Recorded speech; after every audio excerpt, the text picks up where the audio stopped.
Hello all and welcome to the view. రీసెంట్గా దిల్ రాజు గారు తమ్ముడు మూవీ ఈవెంట్లో ఒక మాట చెప్పారు.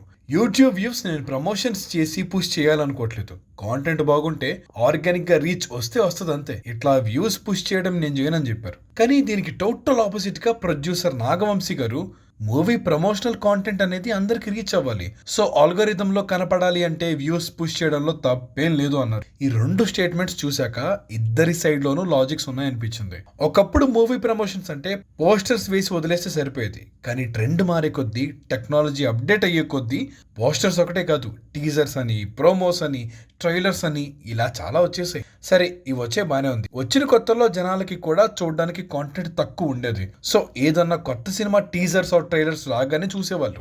ఇది ఎప్పుడో 10-15 ఏళ్ల క్రితం కథ.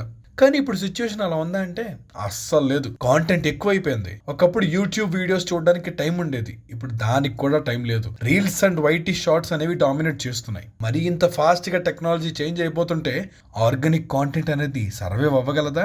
ఇది చెప్పే ముందు ఒక విషయం క్లారిఫై చేయాలి. ఇక్కడ వీళ్ళు యూట్యూబ్ వ్యూస్ పుష్ చేయడం అనేది ఫేక్ వ్యూస్ పెట్టట్లేదు. Just that targeted advertisements purchase చేసి వాటి ద్వారా ఆ మూవీ రిలేటెడ్ కాంటెంట్ అల్గోరిథం లో పైకి వెళ్ళేలా పుష్ చేస్తున్నారు అంతే. ఇదేం రాంగ్ కూడా కాదు, చాలా మంది చేసేది ఇదే. ఇన్ఫాక్ట్ ఒక రకంగా ఇది అవసరం కూడా. Let me explain you.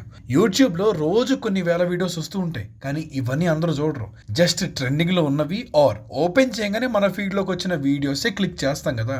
Search చేసి చూసే టైం కూడా ఎవ్వరికి ఉండట్లేదు. సో ఇప్పుడు యూట్యూబ్ వాడికి కూడా బిజినెస్ నడవాలి కదా, అందుకనే వాడేం చేస్తాడు, యాడ్స్ అలౌ చేస్తే మీ వీడియోస్ పైకి పుష్ అవుతుంది. వ్యూస్ వచ్చాక మనీ షేరింగ్ కూడా ఉంటుంది. ఇద్దరికి విన్ విన్. ఇన్ఫాక్ట్ అసలు ఏ సోషల్ మీడియా అల్గోరిథం అయినా ఇలానే డిజైన్ చేస్తారు. సో ఇండైరెక్ట్లీ యూట్యూబ్ వాడే ఇలా ఎంకరేజ్ చేస్తున్నాడు కూడా. ట్రెండింగ్ వీడియోస్ లో ట్రెండింగ్ యాడ్స్ లాగా మూవీ కాంటెంట్ వచ్చేస్తే అటు వాళ్ళకి వ్యూస్ వస్తాయి, ఇటు మూవీ కాంటెంట్ కి వ్యూస్ వస్తాయి. అండ్ నిజంగానే ఇది ఇద్దరికి విన్ విన్ సిచ్యువేషన్. ఇక్కడ నాగవంశీ గారి స్టేట్మెంట్ కి ఇంపార్టెన్స్ వస్తుంది. హీఈస్ వెరీ ప్రాక్టికల్ గా. సో ఆయన పాయింట్ ఆఫ్ వ్యూ నుండి ఈ యూట్యూబ్ థింగ్ అంతా మార్కెటింగ్ లో ఒక భాగమే. ఇప్పుడు పోస్టర్స్ అంటించడానికి ప్రింటర్స్ కి, వర్కర్స్ కి మనీ ఇచ్చినట్టే టీజర్స్ అండ్ ట్రైలర్స్ అందరికి కనిపించడానికి యూట్యూబ్ వాడికి మనీ ఇస్తున్నాం. ఆఫ్లైన్ లో అయ్యేది ఆన్లైన్ లో అవుతుంది అంతే. యూట్యూబ్ లో రిలీజ్ అయ్యే అన్ని వేల వీడియోలు దాటుకొని మన సినిమా వీడియో పైకి వెళ్ళాలంటే తప్పదు కదా మరి. ప్లస్ ఇది సినిమాకి కూడా మంచిదే కదా, ఎక్కువ మంది చూస్తారు, ఎక్కువ రీచ్ వస్తుంది. అసలు ఈ కాలంలో ఒక మూవీకి ఉండే షెల్ఫ్ లైఫ్ చాలా తక్కువ. సో ఆ థియేటర్స్ లో ఉన్న ఆ 15-20 రోజుల్లోనూ, ఇంకా వారాల్లోనూ ఉంటుంది అనుకోండి. మాక్సిమం రీచ్ రావాలంటే సినిమా రిలీజ్ కి ముందు, రిలీజ్ రోజు, రిలీజ్ తర్వాత కూడా ప్రమోషన్స్ చేస్తూనే ఉండాలి. దిల్ రాజు గారి స్టాన్స్ దీనికి టోటల్ రివర్స్ లో ఉంది. అసలు ఇట్లా యాడ్స్ పెట్టుకుని ప్రమోట్ చేసి ఇంత చేసే బదులు కాంటెంట్ బాగుంటే ఆడియన్సే చూస్తారనేది ఆయన పాలసీ. ఇది ఒక యాంగిల్లో కరెక్ట్ అయినా ఇంకొక యాంగిల్లో కొంచెం రిస్కీ. ఎందుకంటే ఒక్క వీడియో వైరల్ అవ్వడానికి చాలా రీజన్స్ ఉంటాయి. ఒక్కోసారి అసలు కాంటెంట్ అండ్ వీడియోస్ కూడా వైరల్ అయిపోతాయి. ఒక్కోసారి మంచి మంచి వీడియోస్ కి కూడా చాలా తక్కువ వ్యూస్ వస్తాయి. యూట్యూబ్ అల్గోరిథం డిజైన్ చేసిన విధానం అలా ఉంటుంది. నీ వీడియో వేసిన నెక్స్ట్ ఫ్యూ అవర్స్ లో డీసెంట్ వ్యూస్ వస్తేనే ఆల్గోరిథం ఆ వీడియో విజిబిలిటీ వచ్చేలా చేస్తుంది. అండ్ ఒక్కసారి నీ వీడియోకి క్విక్ వ్యూస్ రాకపోతే అది ఎంత మంచి వీడియో అయినా కూడా అల్గోరిథం దాన్ని పక్కన పెట్టేస్తుంది. సో ఇక్కడ క్విక్ వ్యూస్ అనేది చాలా ఇంపార్టెంట్. అందుకనే ఇలా వీడియోస్ని ప్రమోట్ చేయాల్సి వస్తుంది. ఇప్పుడు దిల్ రాజు గారి ఐడియా ప్రకారం కాంటెంట్ బాగుంటే రీచ్ వస్తుంది అనేది చెప్పలేము. రావచ్చు, రాకపోవచ్చు. మూవీస్ రిలేటెడ్ కాబట్టి ఆ స్టార్స్ మీద ఇంట్రెస్ట్ ఉండి వ్యూస్ పడితే రీచ్ అవ్వచ్చేమో.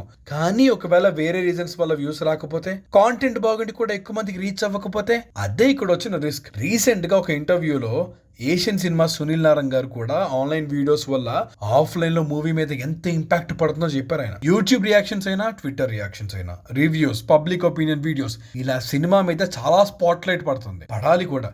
కానీ డబుల్ ఎడ్జ్ ఏంటంటే పాజిటివ్ రియాక్షన్స్ వస్తే ఎంత హై వస్తుందో మూవీకి, నెగిటివ్ రియాక్షన్స్ వస్తే అంతే లో వస్తుంది. అందుకే ఆయన కూడా కొంచెం బ్యాలెన్స్డ్ గా రివ్యూస్ అండ్ రియాక్షన్స్ ఇవ్వండి అని చెప్పి రిక్వెస్ట్ చేశారు. ఇప్పుడు మనుషులందరూ రెండు రియాలిటీస్ లో బతుకుతున్నారండి. ఒకటి నార్మల్ రియాలిటీ అయితే, ఇంకోటి డిజిటల్ రియాలిటీ. ఈ రెండు రియాలిటీస్ ఒకదానొకటి ఇన్ఫ్లుయెన్స్ చేస్తూనే ఉంటాయి. అలానే వీటి మధ్య క్లాష్ అయ్యే పాయింట్స్ కూడా వస్తూనే ఉంటాయి. సో డిజిటల్ వరల్డ్ లో కూడా మాక్సిమం ఎఫిషియన్సీ రావడం కోసం మనం అడాప్ట్ అవ్వాల్సిందే, అప్డేట్ అవ్వాల్సిందే. మనీ పే చేసి చేసి ప్రమోట్ చేయడం అనేది ఎథికల్లా కాదా అన్న ఆర్గ్యుమెంట్ పక్కన పెట్టేస్తే దాని వల్ల వచ్చే రిజల్ట్ అనేది మూవీకి పాజిటివ్ అయినప్పుడు ఆ దారిలో వెళ్ళడంలో తప్పేం లేదు అనేది ఒక స్ట్రాంగ్ ఆర్గ్యుమెంట్. మీరేమంటారు? నాగవంశీ గారి పాయింట్స్ కి ఓకే అంటారా, లేకపోతే దిల్ రాజు గారి లాగా ఎథికల్ గా ఆర్గానిక్ రీచ్ బెటర్ అంటారు? కింద కామెంట్ చేసేయండి. ఈ వీడియో మీకు నచ్చినట్టయితే please like, share and subscribe to the view and hit the bell icon for more updates.